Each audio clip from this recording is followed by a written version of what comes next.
Waqf properties were meant to be sacred, donated by Muslims for the welfare of the poor, for religious and educational causes. But what the Waqf has actually become today is nothing short of $1 billion land mafia masquerading as a charity. With over 9.4 lakh acres under their name, Waqf boards are now the third largest landowners in India, just behind the railways and defense. But unlike those institutions, Waqf is not about nation building. It has become about self-enrichment, deception and unchecked power. This is not just mismanagement, mind you. It is systemic loot, enabled for decades by a political class too obsessed with Muslim vote bank appeasement to ever call it out. The Congress and its ecosystem used Waqf as a tool to signal support to the Muslim community while doing absolutely nothing to reform it or ensure that Muslims actually benefited from it. Waqf boards have run amok with their land claims, turning into India's most aggressive land encroachers. From mosques and dargahs to mandirs, villages, railway stations and even government buildings, nothing is spared. All it takes is a declaration. Once a Waqf, always a Waqf. And the property is theirs. No courts, no justice, no public say, nothing. So many cases, so many infamous cases like the one in Tamil Nadu where an entire Hindu village and temple was declared Waqf without the villagers' knowledge. Selling their own land became illegal without an NOC from the Waqf board. And this isn't an anomaly, it's a pattern. The following properties have either been claimed, eyed or targeted by the Waqf over the years. Shri Ram Janmabhoomi Mandir, Ayodhya. Shri Krishna Janmabhoomi, Mathura. Kashi Vishwanath Mandir, Varanasi, Somnath Mandir, Bhojshala Mandir, Rameshwaram Temple Corridor, Delhi ka Pragati Maidan, 6 mandirs in Delhi and so many other claims. Is this religious administration or land conquests? We'd fail to understand. Now let's talk about how other countries handle their Waqf properties. Let's take Turkey for instance. After the fall of the Ottoman Empire, the Turkish government nationalized all Waqf assets, bringing them under state control. The state is the custodian of these assets and uses them for public welfare, ensuring accountability and transparency.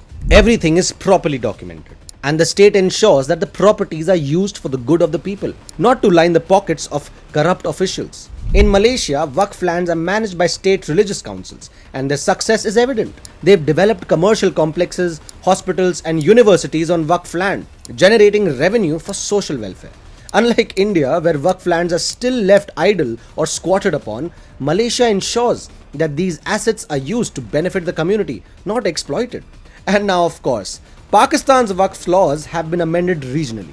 The Punjab Waqf Properties Ordinance 1979 saw minor updates for administrative efficiency, while the West Pakistan Waqf Properties Ordinance 1959 was amended in 1961 to expand state control. Bangladesh's Waqf's Ordinance 1962 has been amended multiple times. Key updates in 1988, 1998 and significantly in 2013 via the Waqf Transfer and Development of Properties Special Provisions Act, enhancing penalties and administrative powers. If Islamic countries can amend their Waqf laws to curtail Waqf board powers in order to regulate them, why is it such a problem when India does it? Despite owning land worth billions, Waqf boards generate a laughable 163 crore annually. Where does the rest go?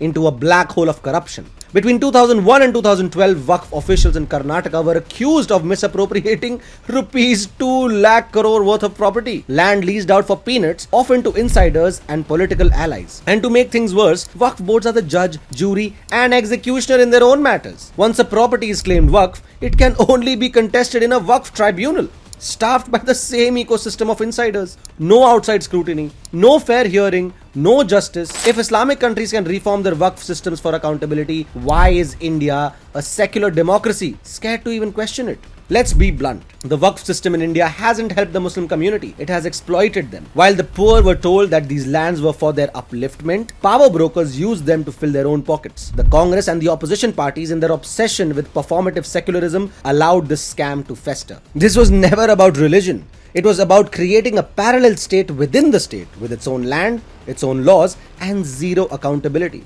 This is exactly why the Waqf Amendment Bill 2025 could be the final nail in this corrupt system's coffin. For the first time, it actually seeks to end the Waqf board's unilateral power to declare land as a Waqf, bring in the district collectors and external authorities to verify its claims over a land, and ensure land cannot be grabbed behind closed doors in the name of religion. Of course, the usual suspects will oppose this. But the time for mollycoddling is over. The Waqf system is entering its final stages, not because it fulfilled its purpose, but because its abuse has become impossible to ignore. Had it not been for decades of political cowardice, this day would have come much earlier.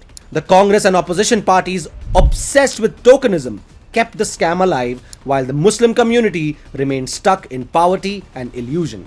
This is not just the death knell of a corrupt institution, but for those who milked it dry, misused religion for personal gain, and kept the Muslim community in the dark. It's time for some real reform. It's time to put an end to this fraud. And most of all, it's time to return Waqf to the people it was supposed to serve. It's over, Waqf Board.